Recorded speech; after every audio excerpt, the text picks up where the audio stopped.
Happy Friday. Friday. It's not Friday Junior, it's actually Friday.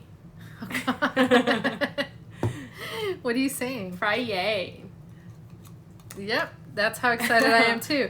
No, I love a good weekend though. I'm very happy and excited for the weekend. What are your plans for the weekend, Michelle? List.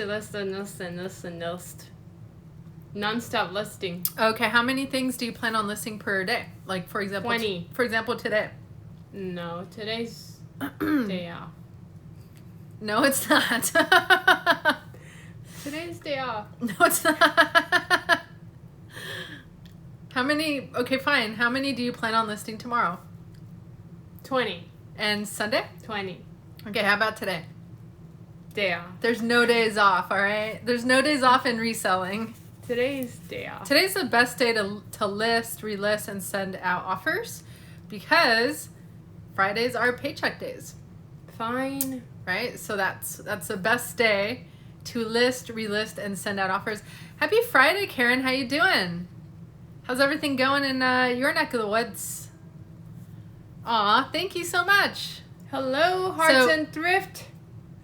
Hello, Ash Fit Life 2018, Poshmark.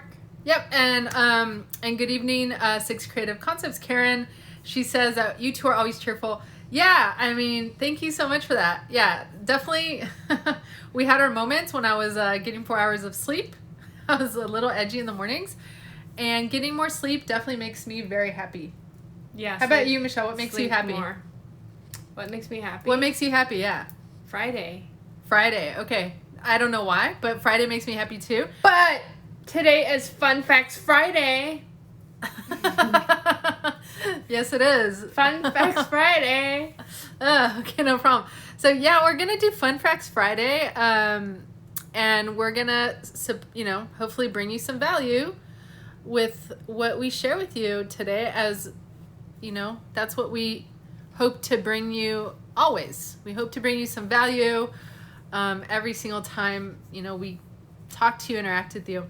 So we always want to go over some fun facts each Friday to lighten the mood, to get started on the weekend so we can hustle more during the weekend. And today we're talking about common items most people don't know are valuable. So it's kind of like a bolo, but not really a bolo because we're not going in depth into it. It's just a general category.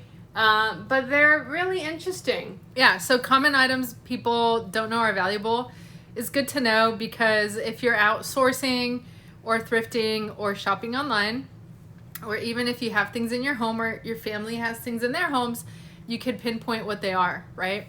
So, okay, cool. So let's get started on what we have prepared for you. Hello, Loretta Briggs. Do you guys recognize these Tiffany lamps? I've seen those before in my life. Have you, Michelle? I actually don't know what a Tiffany lamp is. I thought it's a Tiffany brand lamp, okay, but it's not. Okay. But how do you know that it didn't start off that way? I don't know, did it? Right? So these lamps, so again, has anyone seen them? If you have, let us know in the comments. They're beautiful. They look like a stained glass, right?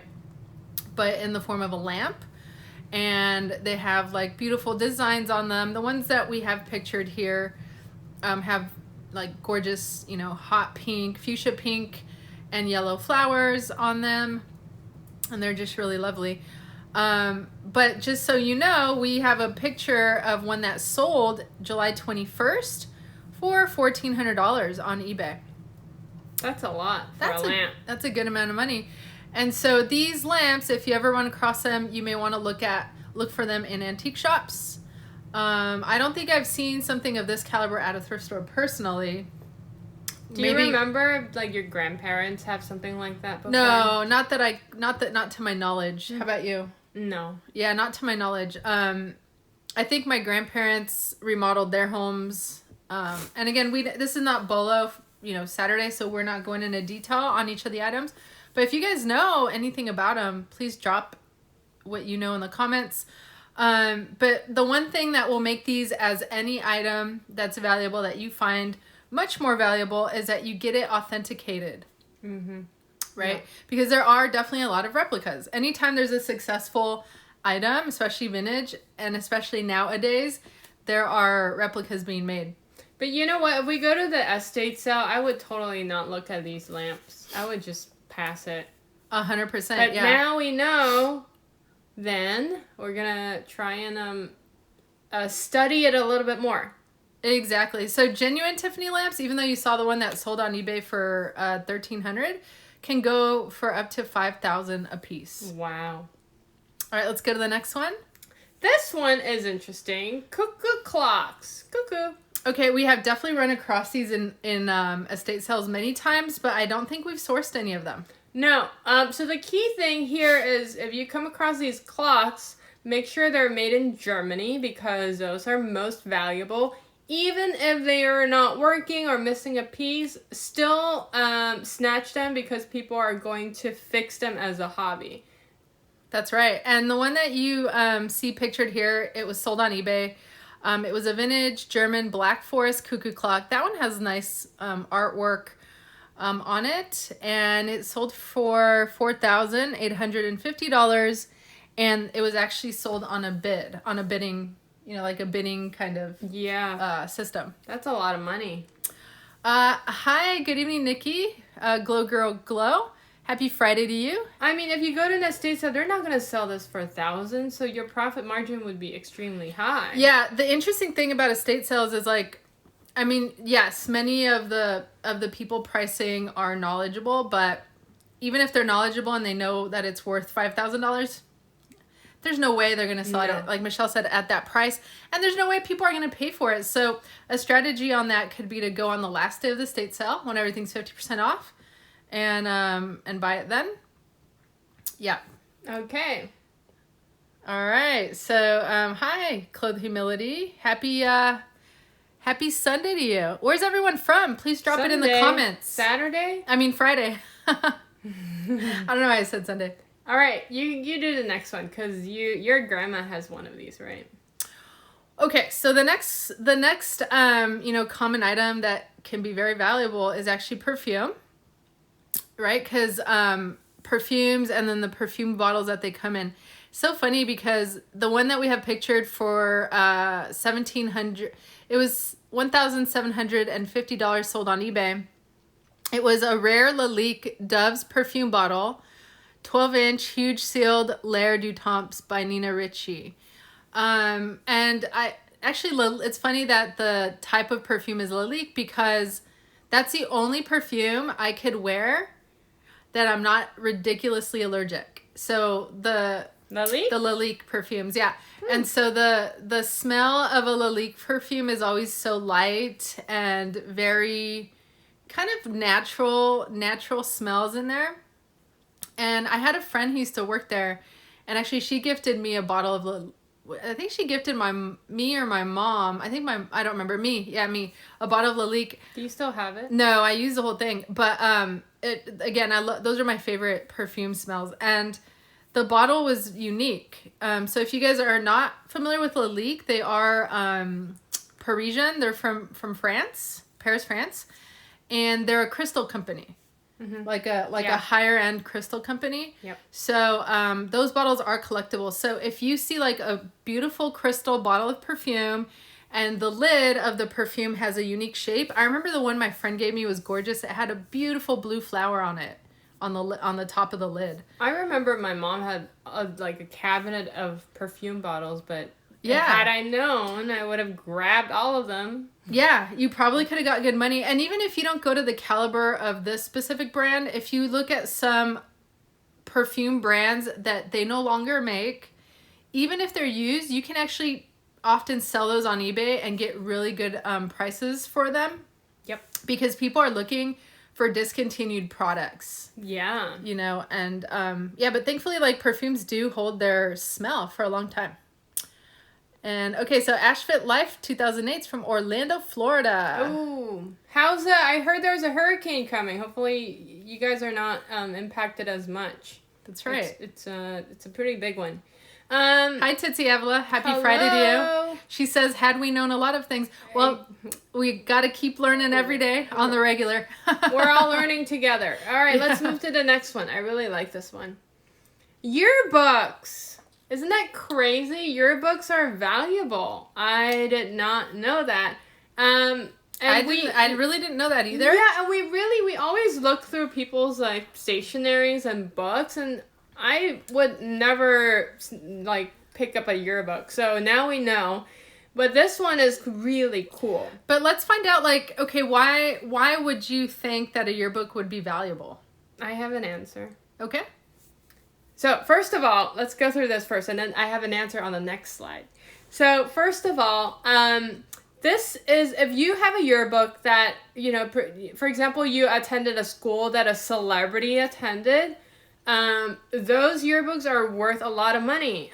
For example, here, this was a yearbook from Elvis, with Elvis Presley in there, and he actually signed it, and it was sold for $7,500, which is super cool. I mean, I'm really geeked out over this. Yeah, Michelle loves Elvis. Here's another one. So this is Michael Jordan, and he was in his 12th grade, and they sold this for $7,000. So to go back to your question, why do people want to buy a yearbook? Because a lot of people want to go back and look at their old photos when they were in school, but they never kept their yearbook.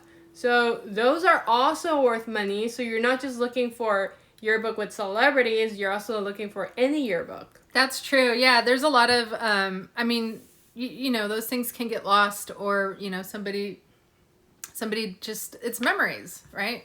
So a typical yearbook, if it's not from a celebrity, will go for up to $50. And I can't imagine somebody who's selling an old yearbook, you know, or donating it is going to charge you much for one of those. So something to keep an eye on. Do you still have your yearbook? I have 4 of my yearbooks from high school, and then my middle school ones, I don't think I have them. I got rid of them. See, wouldn't you want to go back and look at I would absolutely love to go back and get my middle school yearbooks. Yes, good point. That's why we sell it, right? All right. Next.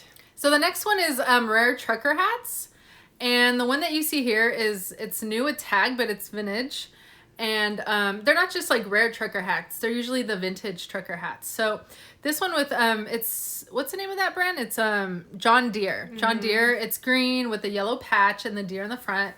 And it recently sold on eBay for, well, one sold for $2,000 and another sold for $1,500. So these are definitely the most valuable ones you could find out there. So why do you think people would buy them? It's like a fashion statement, yeah? I mean, vintage is really kind of a trendy fashion right now, especially with young people. So, and there's a lot of collectors out there. That's true. So this is actually something else that you can collect. And, you know, collectors pay up a lot of money for the things that they like to collect. It's like a hobby, right? So we do have a comment. So Tootsie Avila said, in one of my foster homes, I went to an elementary school called Eastvale Elementary. I doubt a celebrity went there. It was so country. That is so funny. Eastvale, is that, oh, okay. So like there's a community near us called Eastvale. I wonder if it was there.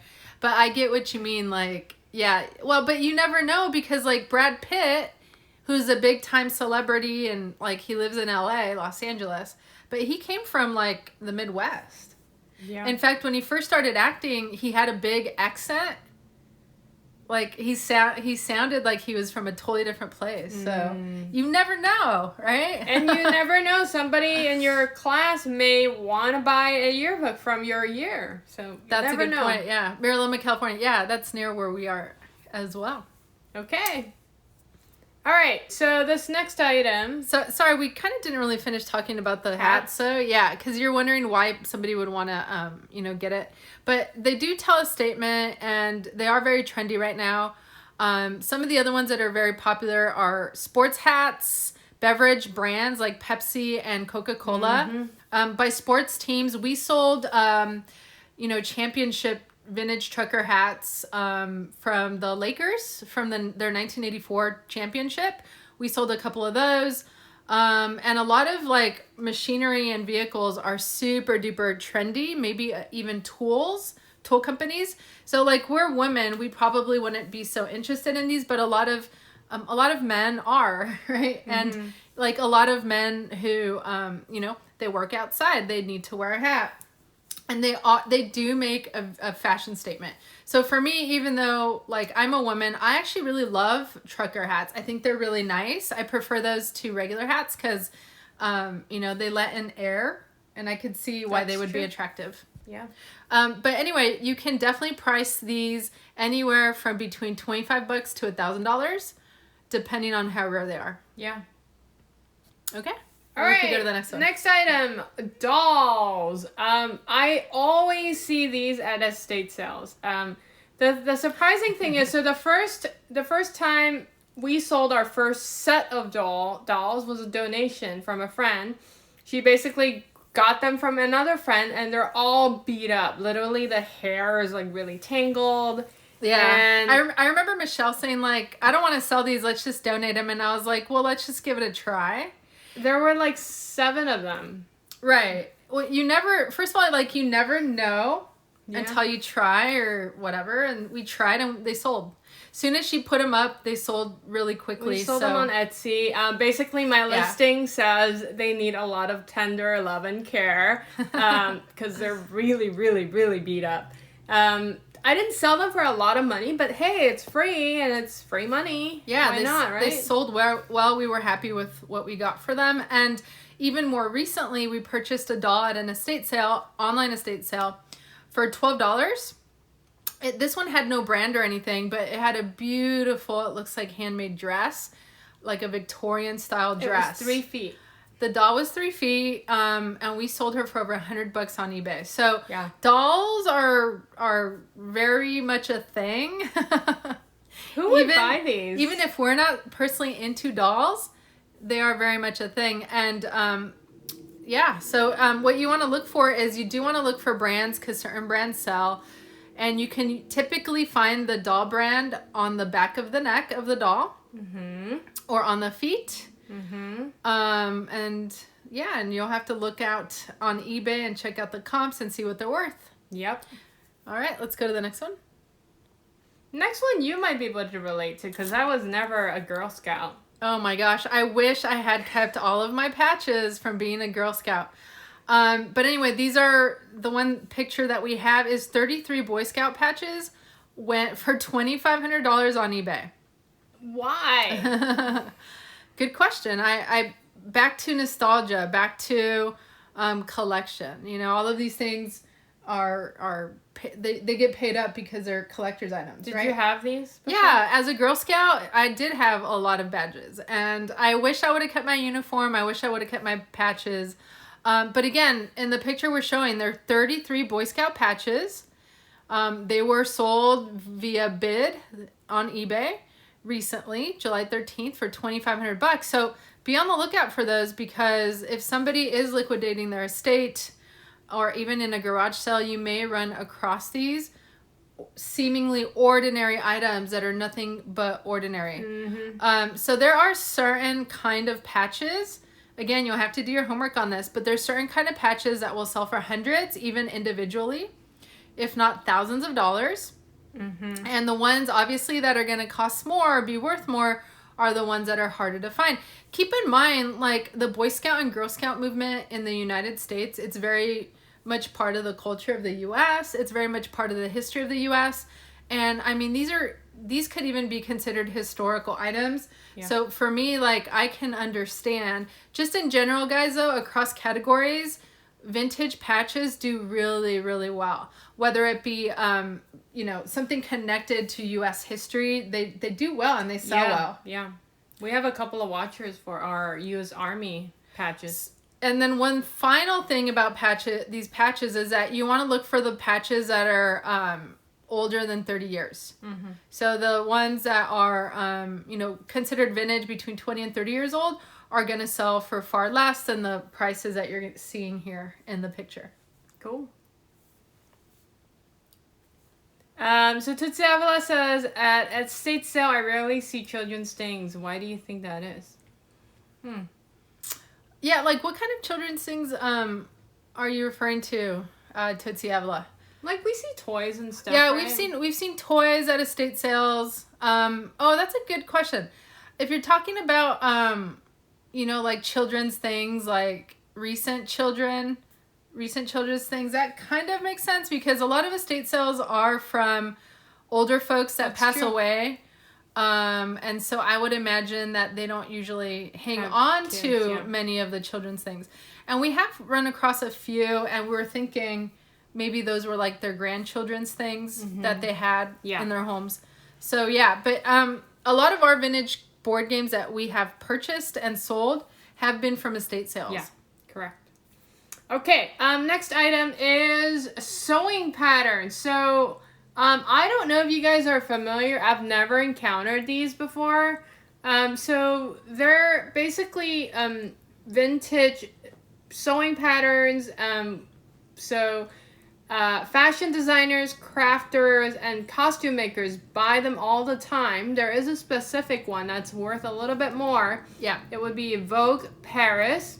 That is so cool, first of all. They were super popular, and they're like here, one sold for $140. Yeah, at the store, my mom used to buy these during Halloween for Really? my brother and sister to make them costumes. Yeah. You could buy them at like Joann's or Walmart. And yeah, they're like a little packet, and out comes out a folded piece of paper.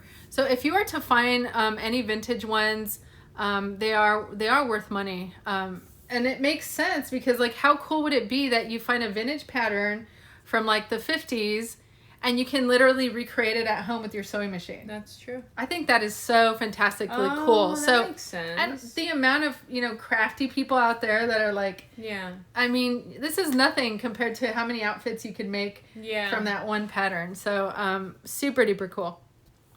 Cool. Now the next item is vintage Disney pins. Not even vintage. So for those of you who have been to Disneyland, Disney World, if you have Disney pins, you know that you can go to the park employees and trade with them. That's a cool fun fact. Yeah, like Michelle and I started going more and more to Disneyland within the past couple years, and when you go into like a Disney store, you'll see near the cash register or some place like that, like a little board with pins. And I was wondering, like, what are these? Are they for sale? And the staff member said, no, these are pins that you can trade. Mm-hmm. So it's really cool. There's a whole entire culture out of this where you'll see people wearing lanyards at Disneyland with the pins they collect. Mm-hmm. And when you go to Disneyland, you can literally leave behind one pin and pick up another pin for free so you could complete your collections. Yeah, that's really cool. And so over here you see this Ariel Little Mermaid Disney pin for $2,499, and this is sold just for one pin, which is cray. Right? yeah, I mean, it's again, it's not up to us to judge what is too much as far as money being spent because, like I said, collectors, you know, this is like a You're right. Yeah, we pay up for things that we value all the time, so true. I don't think it's up to us to be judgmental about it. But I do think that, you know, for us as resellers, and, you know, we are resellers for different reasons, these are things that, you know, our customers are looking for, so let's provide value by searching for these items and getting them in their hands of the collectors who are looking for them. I agree, So, Marina. like you see the vintage Little Mermaid Ariel for $2,500, and even more, a hidden Mickey pin from 1971. Google it. Sold for $12,000, and a complete collection of princesses very recently sold for $88,450 in August of 2008. So that's one strategy. You could start collecting all the, you know, Disney princesses and sell those as a lot. Or you could find the rare ones. We do have a couple questions. Glow Girl Glow said, what about the plush Disney characters? So we have sold a few plush Disney characters. So you want to look for the ones that have on the paw the official Disney symbol on it. Glow Girl Glow, it depends on the character. Tigers are apparently really popular. So the classic. There are different like classic Winnie the Pooh, and there's like a regular Winnie the Pooh. Classic Tigers are actually popular for collectors. So you got to do your research on which character. Not all of them are, you know, sellable, I guess. Yeah, or you can lot them up. Winnie the Pooh's super popular. So there's some you know, plushes that are forever gonna sell well, like Michelle said. Another one that I would look out for is the what do we call it? The Let It Snow song. What Elsa? video? Yeah, Elsa. Frozen? Frozen. The Frozen characters. Did that movie already come out? Frozen 2? Yeah. It already came out. Yeah. So those characters, like, you'll be able to tell what's hot, you know, just from what you see happening around you. But Elsa, I would collect all those characters and sell them. If you sell them as a lot, they do sell. We've sold an Elsa, Anna, and the donkey and the dude as a set. As a lot, yeah. Because who wouldn't want that? Like, especially during Christmas or during the holidays, during winter. That would be a lovely gift. And Olaf. And Olaf, yeah. So I know good, my Disney. Really good questions, but I did want to say I absolutely love the question that you made, Glow Girl Glow. And on that note, in preparation for Q4, which is right around the corner, I think tomorrow's Bolo Saturday, if we did plush toys, that would be a really good idea. Okay. Because we've personally had some really good success with plush toys, and there's not everyone is out there looking for plush toys when they go sourcing. That's not like, oh, make sure you get a plush toy. That's not what everyone's looking for. So that's a really awesome opportunity. Everyone is looking for like the Bolo brands, right? But come on, let's get in with the plush toys. Okay, Bolo Saturday will be plush toys. Alrighty, let's continue with our next common item that's worth money. And these are vintage signs. We've sold a couple of these before. Yeah. So any vintage signs that you see, I think a lot of people used to decorate their garage and they put these signs on the walls.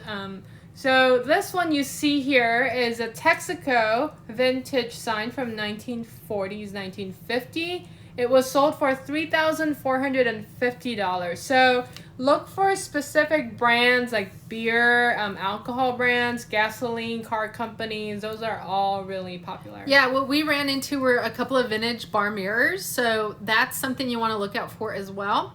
They're highly collectible. Mm-hmm. We sold a Corona sign, remember? I do remember that. Corona beer. Yep. So beer and liquor. And if you think about it, business owners are also looking for these really cool vintage signs to decorate their bars with and their restaurants with. So you definitely can price these up.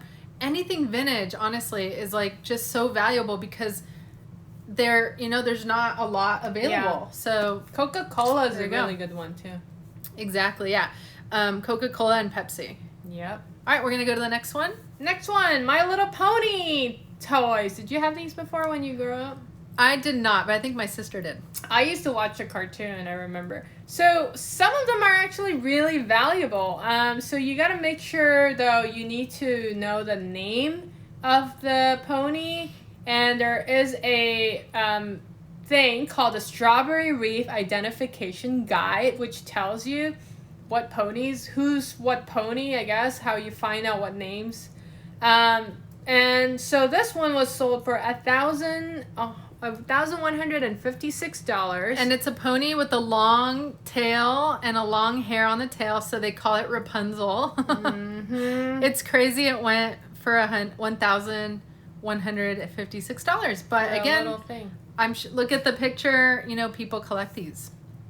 Vintage toys are super hot, and they sell really, really well. Have you seen My Little Pony before? Yeah. When we go sourcing? No, I used to watch it on TV. I haven't been looking for these when we go sourcing. No. I remember when Gary Vee bought a bunch. Yeah. But if you're looking for little ponies from the 80s and 90s, it's going to be hard to find them. That's right. Yeah.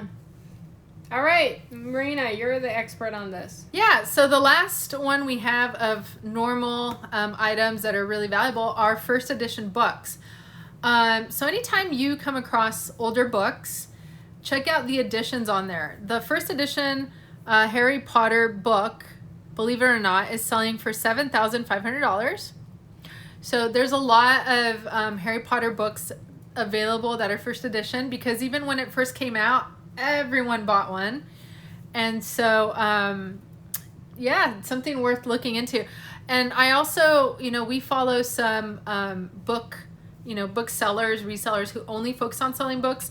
And there's a lot of older books that sell for thousands of dollars. Mm-hmm. Anytime you come across an old book that you see has some kind of substance, right? Whether it's a popular book that you know the title of, or one that's like the guide of, antique cellos or something like that. Always, always, always look it up. Books that are in good shape, that are first edition, are worth a lot of money. Yeah, and if you guys want to find out how much the book is worth, you can always go to eBay or 8books to look at the prices. And honestly, you can do a Google search and you can find out that way. That's right. Okay. So that was, that was interesting. That was fun, right? So any of the things that we mentioned today, we didn't go into detail in researching every item, but we gave you enough information where you can definitely do that on your own. And we hope that you add this to your repertoire of things to look for when you are outsourcing. Good evening, Manny Aguilar, and good evening, Neil Lee Mark. You guys just missed our, the majority of our live, but you could definitely, it will be uploaded within 5 minutes, and you can definitely catch a replay. Yeah. So we always end with a funny little meme. Speaking of books. And so here's SpongeBob during quarantine. And SpongeBob has 2 options. Okay, so 1, be productive because you won't get this much free time ever again during quarantine. Or sleep and slack because you won't get this much free time ever again during quarantine. Which one do you choose? I mean, come on. All of us on here, we're all working our booties off. All of us on here are 1,000% the purple side, right? We're being extra productive. We're taking advantage of all that, staying at home time to refocus and rechannel our energies. And you know what? This is unlike any other time. This is a time we're able to provide the most value to our customers out there, probably ever in history. This time is and should be life-changing for all of us. In our businesses. And, today we posted a post about just keep swimming, which is what, the most famous fish Dory on the planet has, said. And, we want to just motivate you and give you that motivation to keep swimming on the daily. And you don't have to make large strides every day, but even if you're joining us right now and you're, picking up 1 or 2 new things that you're learning from, that's swimming. You're swimming. You're doing something. You're growing. If you just say, okay, I'm exhausted and I'm quitting, then you stop swimming. So all we want to motivate you with and, swim with us. When we're exhausted, we'll take a break. We'll call it a day. We'll go out and have a meal. We won't do any kind of work. But then later on, we're like, okay, let's swim a little bit today. And that is enough. That is enough to get you there, believe it or not. Thanks for joining us today. It was really nice connecting with you, as it is always. And tomorrow, we will have a 12 p.m. noon live, Bolo Saturday, and we're going to be doing plush toys. So thank you to Glow Girl Glow for the idea, for the suggestion. And really quickly, if you're not following Glow Girl Glow, give her a follow. She is really, really motivational to us because she is using reselling to pay off her bills, like her loans, and she's doing an amazing job at it, by the way. And it's really encouraging. And if you could just check her out, she has really great content and very motivational for us and for you, we think. So